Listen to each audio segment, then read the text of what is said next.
Hi friends, welcome to Ritika's kitchen. ఈరోజు మన వీడియోలో ఎగ్ కర్రీ థిక్ గ్రేవీతో ఎలా ప్రిపేర్ చేసుకోవాలో చూపించబోతున్నానండి. మా ఛానల్ని ఇంకా సబ్స్క్రైబ్ చేసుకునే వాళ్ళు ఉంటే ప్లీజ్ సబ్స్క్రైబ్ చేసుకొని వీడియోస్ అన్నీ చూసేయండి. ఇప్పుడు దీనికోసం ఒక 4 ఎగ్స్ తీసుకున్నాను. వాటిని ఇలా ఘాట్లు పెట్టుకోండి. వన్ సైడు ఇలా ఘాట్లు పెట్టేసుకోండి. ఇలా ఘాట్లు పెట్టుకోవడం వల్ల మసాలా అన్నది ఎగ్గులోకి వెళ్ళి టేస్ట్ అనేది చాలా బావుంటుంది.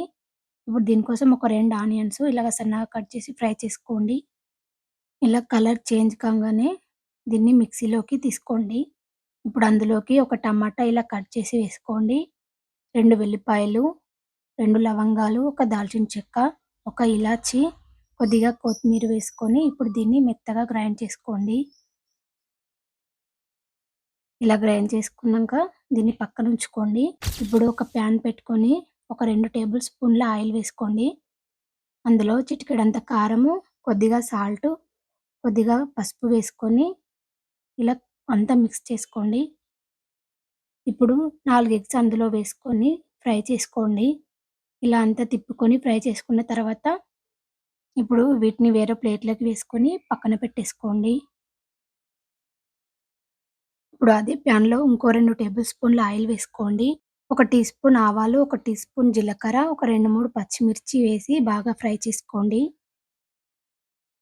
అవి ఫ్రై అయిన తర్వాత ఒక టీ స్పూన్ అల్లం వెల్లుల్లి పేస్ట్, ఒక టీ స్పూన్ పసుపు వేసుకొని ఇలా బాగా మిక్స్ చేసుకోండి. ఇలా మిక్స్ చేసుకున్న తర్వాత మనం మిక్సీ పట్టి పెట్టుకున్న ఆ గ్రేవీ అందులో వేసుకొని బాగా మిక్స్ చేసుకోండి. అందులో కొంచెం వాటర్ పోసుకొని అందులో వేసేసుకోండి. ఒక చిన్న గ్లాస్ వాటర్ పోసుకోండి. మీకు గ్రేవీ ఎంత కావాలనో దాన్ని బట్టి వాటర్ పోసుకోండి. ఇప్పుడు మూత పెట్టి ఒక 5-10 మినిట్స్ దాకా కుక్ చేసుకోండి. ఇప్పుడు మూత తీసి అందులోకి ఒక టేబుల్ స్పూన్ కారము, రుచికి సరిపడా సాల్ట్, కొద్దిగా ధనియాల పొడి వేసుకొని బాగా మిక్స్ చేసుకోండి. ఇప్పుడు మనం ముందుగా ఉడికించి పెట్టుకున్న గుడ్లని అందులో వేసుకొని ఒకసారి కలుపుకోండి. ఇప్పుడు మూత పెట్టి ఒక 2 మినిట్స్ దాకా కుక్ చేసుకోండి. 2 మినిట్స్ తర్వాత మూత తీసి కొద్దిగా గరం మసాలా, కొద్దిగా కొత్తిమీర వేసుకోండి. ఇప్పుడు అంతా బాగా కలుపుకొని దింపేసుకుంటే అంతేనండి. మనకెంతో టేస్టీగా ఎగ్ కర్రీ రెడీ అయిపోతుంది. గ్రేవీ చాలా బావుంటుందండి. మీరు తప్పకుండా ఇలా ట్రై చేయండి. ట్రై చేసి ఒకసారి కామెంట్ చేయండి. Thanks for watching.